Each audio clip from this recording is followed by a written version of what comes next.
Hello and welcome to Public Speaking Tips and Tales with Speaking Coach Kelly.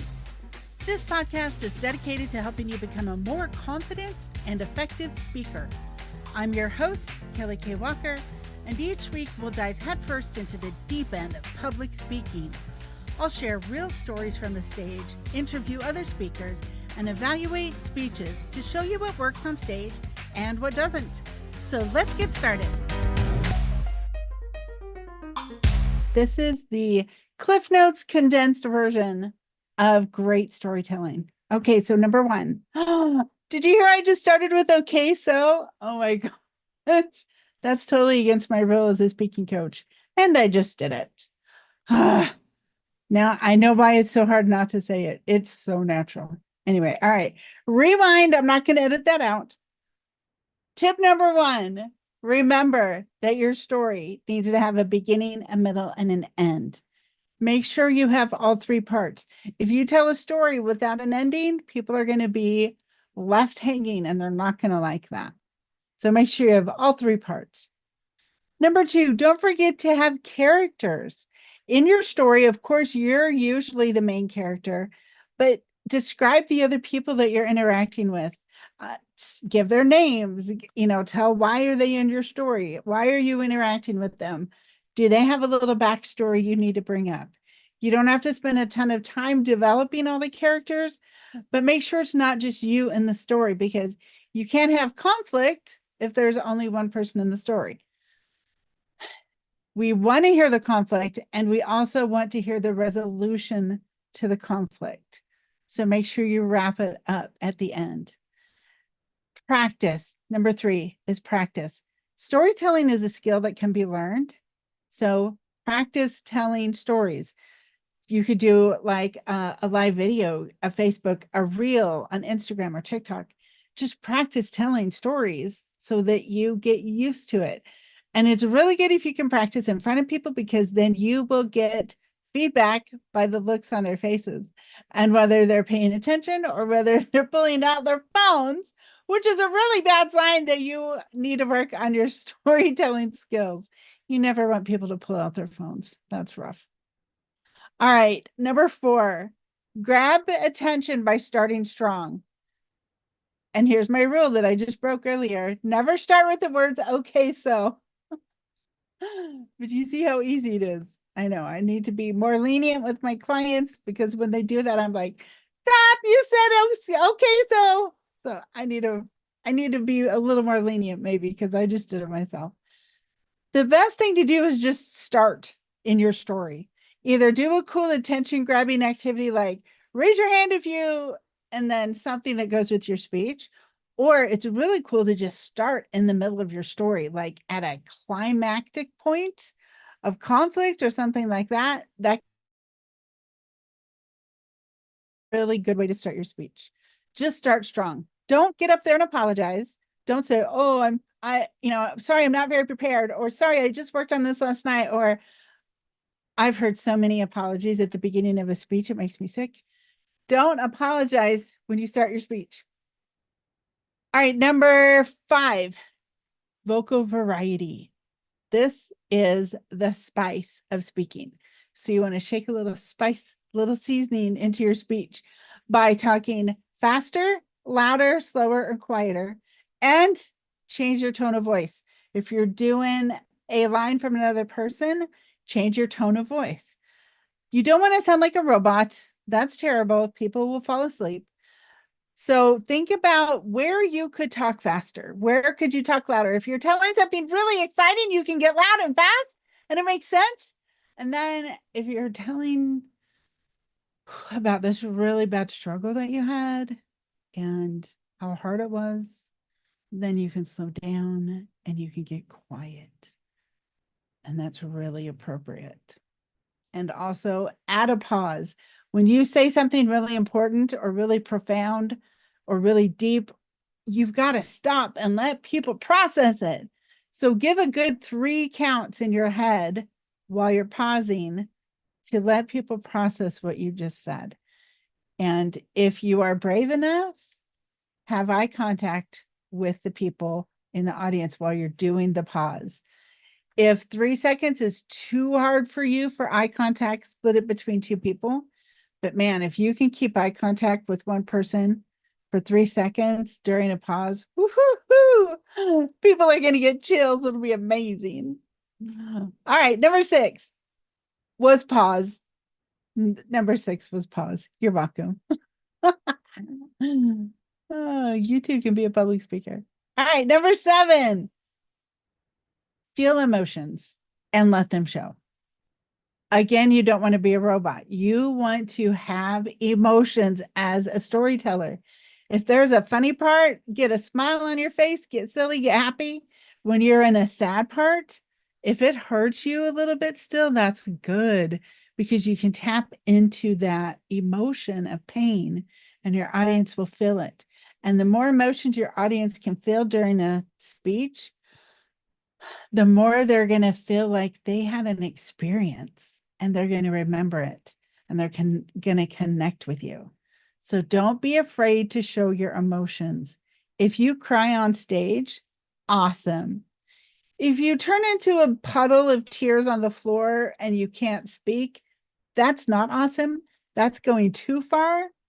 So if you can talk about something and get emotional about it without losing complete control, that is perfect. If you can't talk about something without losing control, it's not time to talk about it yet. So keep working your way through it. And someday it might be a really great story that you tell from stage, but wait until you can speak about it without falling apart. All right. 1, 2, 3, 4, 5, 6, 7, 8. Number 8, I should have numbered these, is add suspense and drama.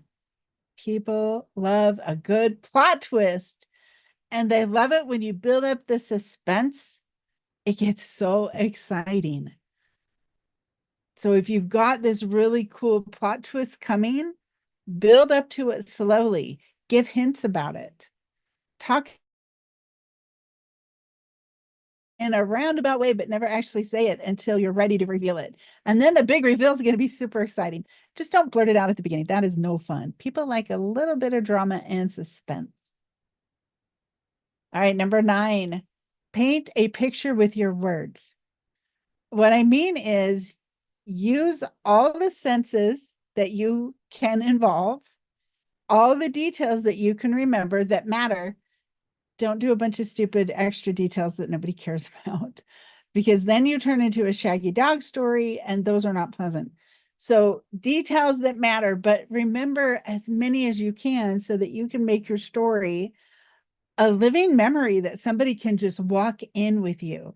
I call these snapshots, and I have a whole episode about snapshots. Tell us what you saw, what you heard, what you felt, what you smelled, if there was a smell. Smell is the strongest memory recall. If you can remember a smell, oh my gosh, so many vivid memories come with smells. So especially if you can describe that.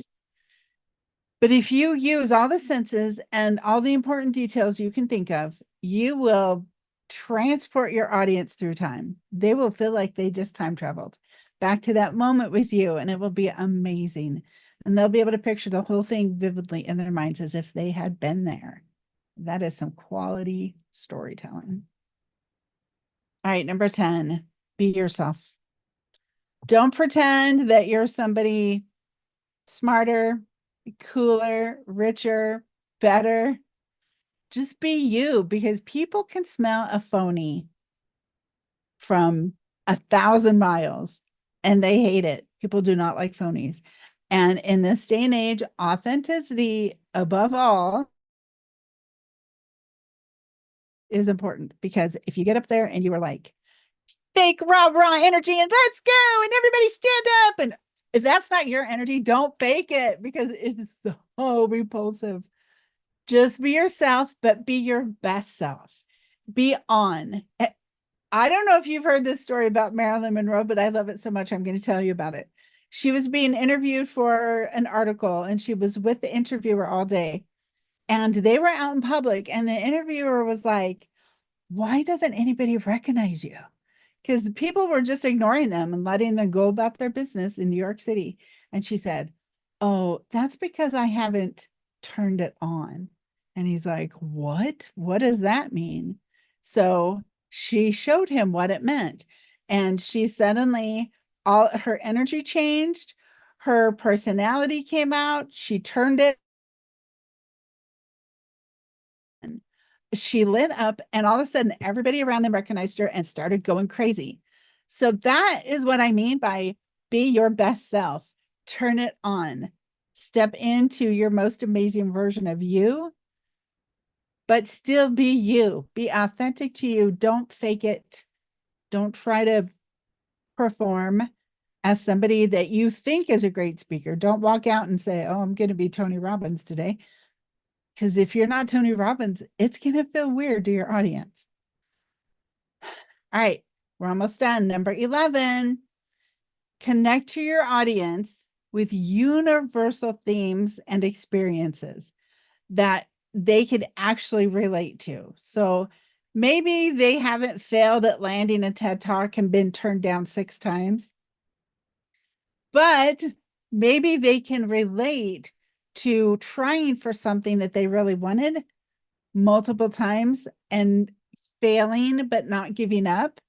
And they kept trying and they kept trying until eventually, hopefully, they achieved it. Like I will hopefully someday get a TED Talk because that is my goal.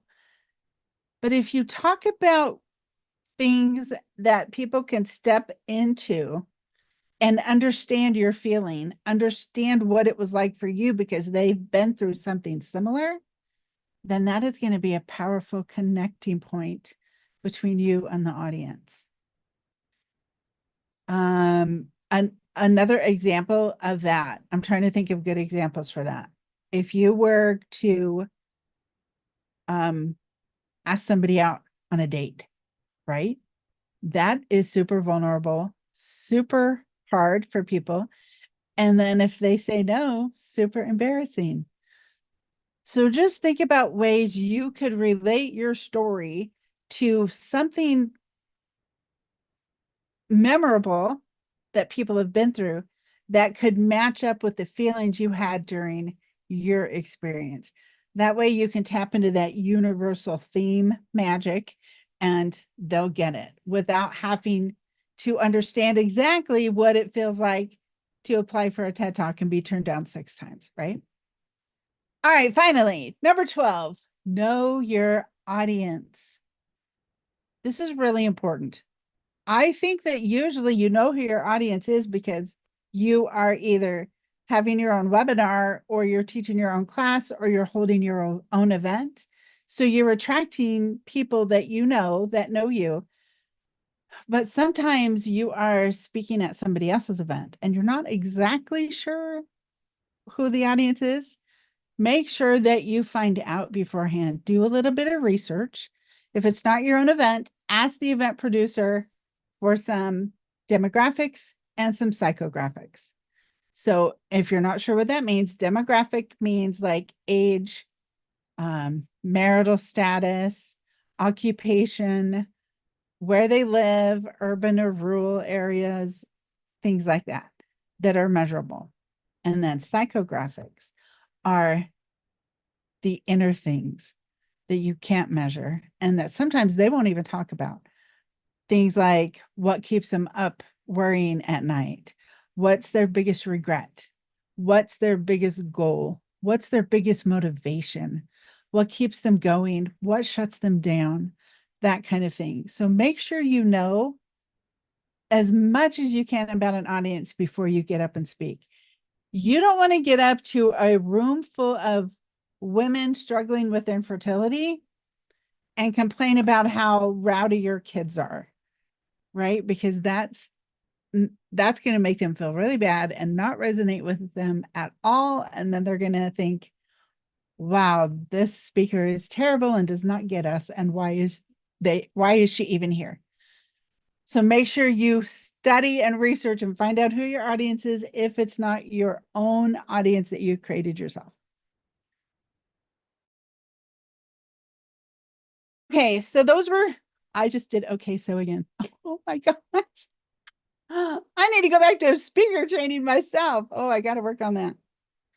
Those were my top 12 Cliff Notes version of speaker tips that are all really good for helping you become a better storyteller and to really connect with the audience that is there listening to you tell stories.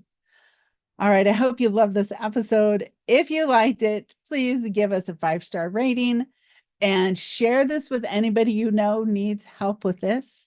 And as always, if you have a desire to get on stage and share your story, but you can't figure out which ones to tell, download my free workbook. It's called 10 Steps to Find the Message in Your Mess. And it walks you through the process of finding and remembering your life stories and then figuring out which ones will help your ideal audience the most and how to turn them into a signature presentation. To get that, just go to kellykaywalker.com/workbook. And if you need help spelling my middle name, which most people do, I'll spell the whole thing out. KELLYWalker.com/workbook. All right, that's it for today's episode. Thanks for joining, and I will see you in the next one.